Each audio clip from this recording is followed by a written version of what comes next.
Red Bulls, Orlando City, 2-2, match day 4 for the New York Red Bulls. This is the post-game analysis. Me and John are here. We both were at the game. John, initial thoughts? Cold, Yeah, it exciting was though. I cool. think good experience. It was fun to watch. Like I was telling you, being there in that space and being able to watch the game and kind of that atmosphere, being in like the media box area was pretty cool. So it was great. It was a good experience. Yeah, it was the first time two reps from Pub Footy were at the Red Bulls game as media press. Let's go over the game real quick. So Orlando opened the score up with the Martin Ojeda first goal was a banger. 18th minute, Choupo-Moting ties it up with his first goal of the season on a PK in the 29th, and then Marco Pasalic gets the second goal for Orlando City. It was 2-1 at halftime, and then the Red Bulls come out of the gate flying in the second half. Genjar. Dennis Genjar ties the game up 2-2, and then the game felt pretty open from then on. Let's talk about kind of overall thoughts of the game. In the beginning, the way Red Bulls came out, we both said it. They came out on a high press. They came out pretty energetic. I thought the first like 10 to 15 minutes was real solid for them. What are your takes on that? No, I agree. We said it. They came out hot, guns blazing, super high press. You can tell that the back three steps up high. They're at their midfield at the 50, and everyone else is doing the hard work. You know, you're trying to pick up numbers, trying to make it difficult for Orlando to play out of the back. They wanted to win it, obviously, in Orlando's defensive third. So then, obviously, the transition is straight into goal, the closest as possible. But with time, I think Orlando just kind of figured it out in terms of when one defender or a couple guys would step, they would break the press really easy, and that's how the two goals came about. So yeah, it's kind of high, energetic, aggressive football from the Red Bulls to start, but sustaining it was pretty difficult because then they fell pretty open in terms of gameplay, and Orlando found success in that. So in the first half, Yeah. Well, the way the Red Bulls came out, they came out with like the same way, right? Three in the back, the two wing backs. So you could say three or five, right? yeah, Depending on the moment. We saw a couple of times where Orlando would try to play and the center backs would go full press, even like on Orlando's side of the field, right? And as the game goes on, you see Orlando finding little small pockets here and there. yeah, With Ojeda, with Muriel, the two South Americans, and then Angulo was causing some havoc on that left side, Pasalic on the right side. And then we saw all that space being created, exposed, right? yeah. Exposed, created, and then exposed once they officially broke out of the press. I told you mid game that that's where the Red Bulls is one of their biggest flaws is that space in behind, and then both goals came from that, right? Let's talk about that first goal. The first goal, I think you mentioned how that play developed. If you want to just break it down for us. Yeah, I'm not sure who it was played to initially, but it was obviously played to one of the higher guys. And then the center back stepped up. Like you said, the center back was willing to step up even in Orlando's side of the field. And once he did that, the striker did well with laying it off, and then the third man runner on the wing beat the outside back because at that moment the outside back got caught. You know, just a split second where if you're not kind of locked into the game, if you're not pressing or if you're not following your center back, that moment of just kind of turning off for a quick second, you get exposed, and that's what happened. Guy checks back in, he plays it off, third man runner, gets a little breakaway, fantastic hit Great hit. from the Wow. Argentine. He takes it a few yards. He doesn't even think about getting into the 18. He just lets one loose, top bins, 1-0. Takes a shot like mid stride, right? Like it Yeah, was it was really impressive, and it was a great goal. Nothing really Carlos Coronel could do about that, to be honest. yeah, no So way. it was a great goal, and then Red Bulls tie the game up with Choupo-Moting. What minute was that? The 29th. I think it was a series of two fouls. I'm still not quite sure which one actually caused the PK. I think it was the second one on Stroud, at least based on the post game. It was a good finish, right? Tucks it in, 1-1, first goal of the season. I think it was well deserved. He's been playing really well. The coach Sandro Schwartz, praised him post game and loves his work ethic, loves what he can do for the team in the final third.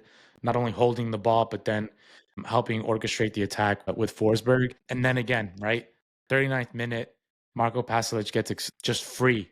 because Red Bulls overcommit on the press. I think Raheem Edwards leaves Pasalic open or onside onside. for that second goal. And coach mentioned right in the post game presser, he said it was the first start, I think, for Raheem Edwards on that left side. And he mentioned how it took Raheem a bit to even, start training. He hasn't been too like fully exposed or hasn't been like fully into the system yet. Like there's only been a few games where he's actually has had to play in this full out press. And I think he falls asleep, maybe lack of concentration, what have you not. But Pasalic is wide, wide, wide open. I think we all thought he was offside for a second of how open he Yeah, was. so weird. But he tucks it in though. 2-1.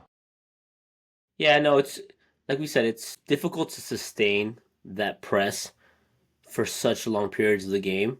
So obviously he just falls asleep. And like you said, he hasn't been integrated to the team, not enough playing time. So it shows, right? It shows that just one moment of lapse where you're just not kind of into the game, whether it's your center back's not telling you to step up, whether it's not you're not paying attention, you're not looking to your left shoulder over to your right, and you just kind of switch off. So I mean, like the coach said at the end of the press conference, where it's just time that these guys need together, especially in the back unit. So I mean, like we want to see them obviously play more and gel a lot more. So I mean, hopefully it pans out, but didn't look good, right? Those are just easy goals to give away Yeah. at home.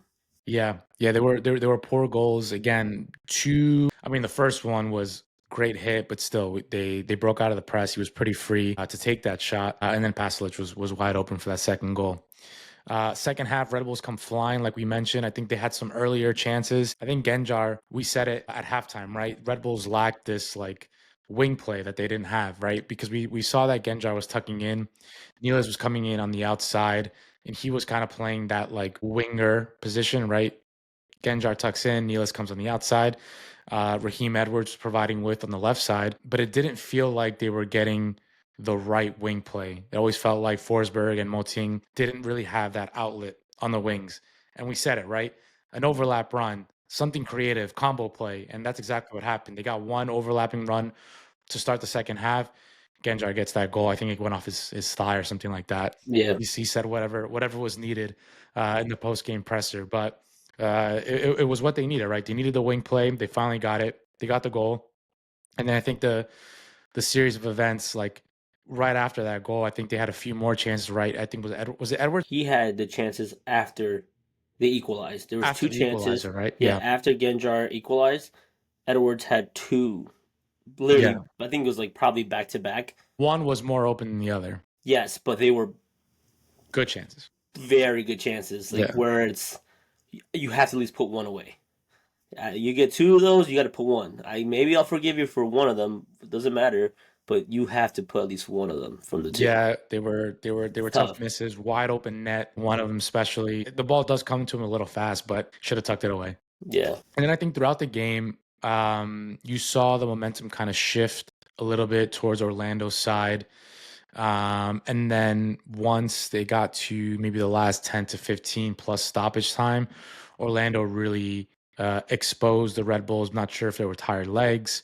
The Red Bulls did make some changes in the midfield that I think didn't help or didn't benefit them. And then yeah, Orlando comes flying. Had a few good chances. Corona had to make two big time saves that, he doesn't make those saves 3-2, and then you lose 3 points at home. But in the post-game presser, somebody asked Coach Schwartz, was it 1.1 or 2 points lost? And I think he said, remind me what he said. He said 2 points Points lost, right? lost. Yeah. That's fair. That's a fair assessment. Um, because you're at home. You're at home. You come back twice, so you show great team spirit, right? And instead of kind of sustaining that energy and getting behind the crowd, because the crowd was lively, Yeah. getting behind the crowd, fantastic conditions for the game, you kind of just take your foot off the gas. Take your foot off the gas, and you start making mistakes. You start falling asleep, and like you said, it could have been easy 3-2 if the keeper is not making these great saves. You go down at home, you lose all 3 points, Yeah, or he you lose was two. coach was not happy. Oh Those yeah. last 10 to 15 minutes, he's usually a really optimistic and positive guy, but you can tell he was a bit frustrated with the way they handled those 10 to 15, kind of pulling that draw with the, scratching and clawing to get that tie. And someone else also did ask how, at least in the first four initial games, how fans maybe are sensing like a lack of a full game, right? Hasn't been 100% complete domination from minute 1 to minute 90 and plus. And I thought it was a fair question because I think the Nashville game as well, the Red Bulls were pretty dominant for most of the game, but there were some moments where you felt like they kind of let Nashville back in. I think this game was a bit more even. I think Orlando found a way to get through the press, found ways to hurt the Red Bulls late in the game. And I think they need to be better. They need to be better in having a more full, complete game from start to finish. So I didn't think it was an unfair criticism. No, absolutely. Like I even asked you, I was like, what do you think after those intense 15 to 20 minutes that the Rebel has in terms of pressing? What can they do?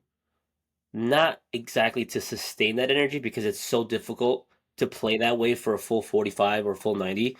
What can they do in terms of transitioning their gameplay throughout those tough moments? Hmm. Can they get on the ball more? Can their best players put their foot on it, slow the game Yeah, down, yeah. keep possession?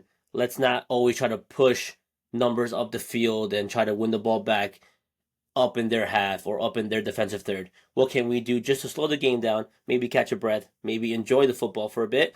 And then when the time tells us, when the game allows us to, then maybe we can press here and there. Hmm. But what do we do throughout the game just to sustain that kind of energy and that flow of football so it doesn't become like bizarre and hectic and Like we're giving up, sporadic. yeah, Yeah. and we're giving up opportunities for teams to get back in the game, or we're giving up leads, or other things that possibly could happen. Yeah, yeah, I totally agree. I do think, yeah, they have to be better in those moments, right? Where, okay, maybe you press really strong the first 10 to 15, you can't sustain that energy. Let's find different ways to control the game a bit. I totally agree. I think it didn't help that, they kept being down in the game, right? So they had to put their foot on the gas and try to Yeah. find that equalizer. But in the second half, you get the tie. I get it, but you got the tie early, so you still have a Yep. whole half to play. Let's try to control the game a bit. Let's see what the game dictates. And how do we control those moments? So I totally agree. Cool. Well, next game for the Red Bulls is this Saturday, 22nd at Sports Illustrated, 7:30 Eastern. We'll be there, hopefully. And yeah, we'll stay tuned. Thanks, guys. Catch up.